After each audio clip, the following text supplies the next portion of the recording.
Maintenance therapy in AML happens because we're not sure about the patient staying in remission, right? So that's fundamentally why maintenance is out there, because we're not sure.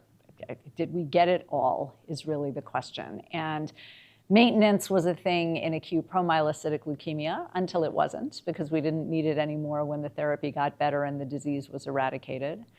It is a thing still in ALL patients. It is still a thing in BCR-ABL positive patients.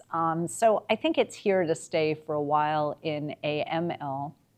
And I think a lot of patients should be considered for maintenance because there are better tolerated agents and plenty of subgroups where we are quite worried that the period of time of relapse is going to be within the first couple of years. So I do think that things like hypomethylating agents and some of the targeted therapies for maintenance are becoming both feasible and they make sense.